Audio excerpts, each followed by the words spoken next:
નમસ્કાર મિત્રો, સ્વાગત છે અમારી યુટ્યુબ ચેનલ ઓલવેઝ હેપીમાં. મિત્રો, આજે આપણે આજના વિડીયોમાં કન્ફ્યુઝન પોઈન્ટ બિનસચિવાલય માટે અમુક કન્ફ્યુઝન પોઈન્ટના પ્રશ્નો વિશે જોઈશું. મિત્રો, બીજા મોડલ પેપર જોવા માગતા હોય તો ડિસ્ક્રિપ્શનમાં તમને એ વિડીયોની લિંક મળી જશે. તો ચલો મિત્રો, હવે ટાઈમ ના બગાડતા શરૂ કરીએ. તો મિત્રો, આ રહ્યા આપણા કન્ફ્યુઝન પોઈન્ટ્સ જીકે ફોર બિનસચિવાલય માટે. તો ચલો જોઈએ. દુધિયા તળાવ. દુધિયા તળાવ ક્યાં આવેલું છે? નવસારીમાં. દુધિયા તળાવ નવસારીમાં. દૂધિયું તળાવ પાવાગઢ પંચમહાલમાં અને દુધિયા વાવ મહેસાણામાં. તો દુધિયા તળાવ નવસારી, દૂધિયું તળાવ પાવાગઢ અને દુધિયા વાવ મહેસાણામાં આવેલ છે. બ્રહ્મકુંડ વાવ ગીર સોમનાથમાં, તો બ્રહ્મકુંડ સિહોર અમદાવાદમાં. બ્રહ્મકુંડ વાવ વાવ ક્યાં આવેલી છે? ગીર સોમનાથમાં. જ્યારે બ્રહ્મકુંડ સિહોર અમદાવાદમાં આવેલ છે. નેક્સ્ટ, રાણી વાવ. રાણી વાવ ક્યાં આવેલી છે? કપણવંજ ખેડામાં. રાણી વાવ, ફક્ત રાણી વાવ કપડવંજ ખેડામાં. જ્યારે રાણકી વાવ ક્યાં આવેલી છે? પાટણમાં આવેલ છે. તો રાણી વાવ કપડવંજ ખેડામાં, જ્યારે રાણકી વાવ પાટણમાં આવેલ છે. વિજય વિલાસ પેલેસ. વિજય વિલાસ પેલેસ કચ્છમાં, તો લક્ષ્મી વિલાસ પેલેસ વડોદરામાં. વિજય વિલાસ પેલેસ કચ્છમાં, તો જ્યારે લક્ષ્મી વિલાસ પેલેસ વડોદરામાં આવેલ છે. સરહદના ગાંધી.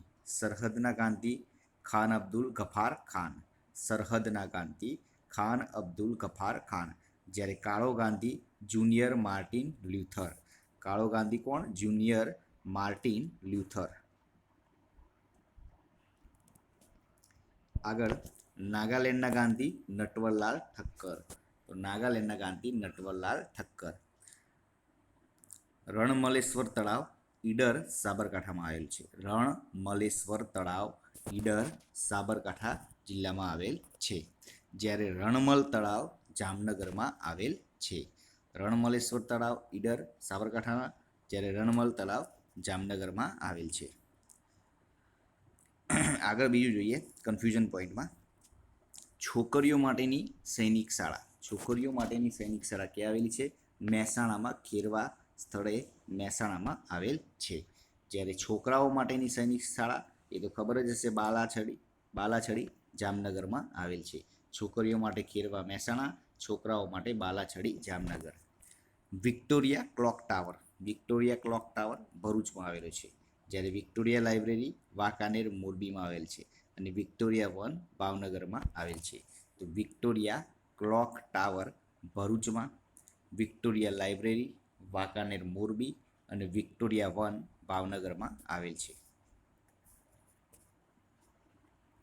આદિવાસી અને નૃવંશ વિજ્ઞાન મ્યુઝિયમ. આદિવાસી અને નૃવંશ વિજ્ઞાન મ્યુઝિયમ અમદાવાદમાં આવેલ છે. જ્યારે આદિવાસી લોકકલા સંગ્રહાલય છોટાઉદેપુરમાં આવેલ છે. આગળ જોઈશું કન્ફ્યુઝન પોઈન્ટમાં. મિત્રો, વિડીયો પસંદ આવતો હોય તો લાઈક કરતા રહેજો અને ચેનલને સબસ્ક્રાઈબ કરતા રહેજો, જેથી કરીને દરેક વિડીયો આપને નોટિફિકેશન મળી રહે. ચલો આગળ. પ્રથમ ગુજરાતી છાપકામ કરનાર. પ્રથમ ગુજરાતી છાપકામ કરનાર ફરદુજી મુર્ઝબાન મુંબઈ. પ્રથમ ગુજરાતી છાપકામ કરનાર ફરદુજી મુર્ઝબાન મુંબઈ.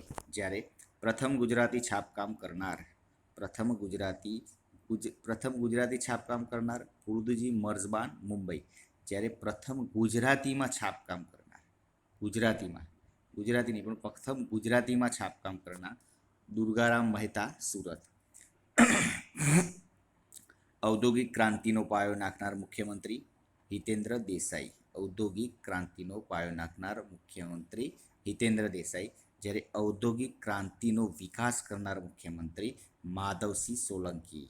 ઔદ્યોગિક ક્રાંતિનો પાયો નાખનાર હિતેન્દ્ર દેસાઈ, ઔદ્યોગિક ક્રાંતિનો વિકાસ કરનાર મુખ્યમંત્રી માધવસિંહ સોલંકી.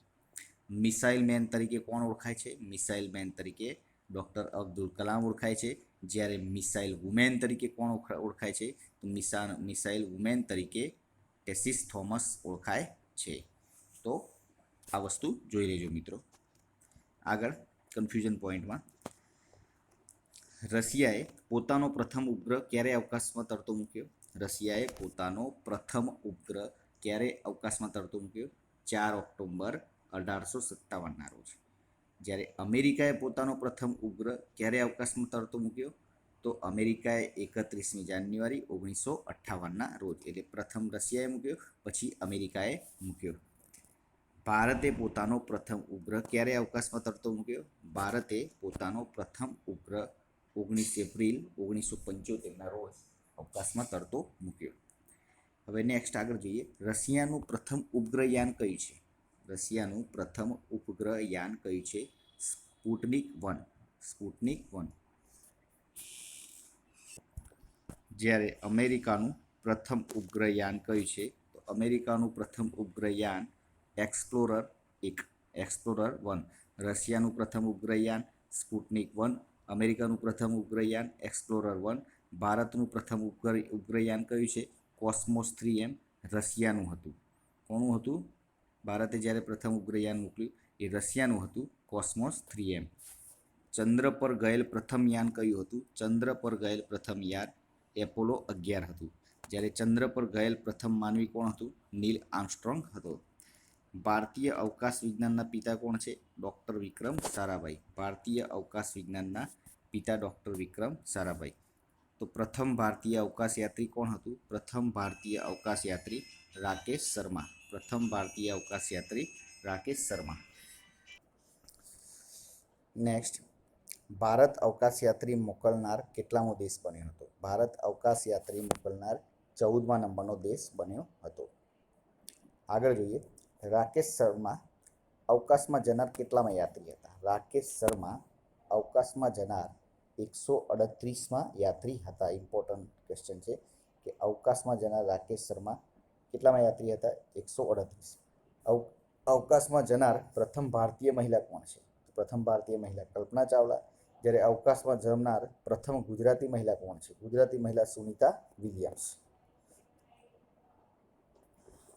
આગળ નેક્સ્ટ જોઈએ કન્ફ્યુઝન પોઈન્ટમાં.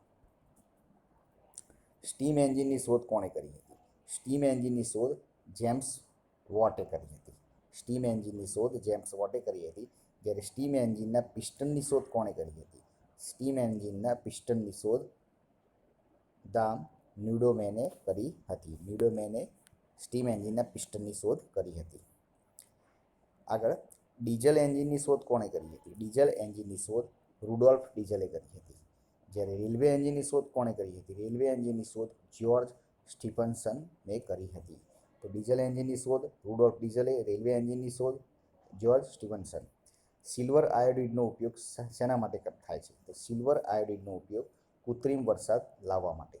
ત્યારે સિલ્વર બ્રોમાઇડનો ઉપયોગ શાના માટે થાય છે? સિલ્વર બ્રોમાઇડનો ઉપયોગ ફોટોગ્રાફીમાં થાય છે. एंड लास्ट में मित्रों एक शायरी, जहाँ आप कुछ नहीं कर सकते वहाँ भी एक चीज़ जरूर कीजिए, कोशिश जरूर कीजिए. मित्रों बिन सचिवाली एग्जाम माटे बेस्ट ऑफ लक है. और हाँ मित्रों, वीडियो पसंद आए तो लाइक कर दो, चैनल ने सब्सक्राइब कर दो और बेल आइकन ने जरूर थी दबावजो, जेथी करीने आवनार दरेक वीडियोनी नोटिफिकेशन आपने सौ प्रथम मळी रहे और आपनी तैयारीमां वधारो थई शके. मित्रों सांजे मॉडल पेपर मूकवानुं छे. तो चलो मित्रों, हवे नवा वीडियो साथे मळीशुं. फरीथी जय हिंद, जय भारत.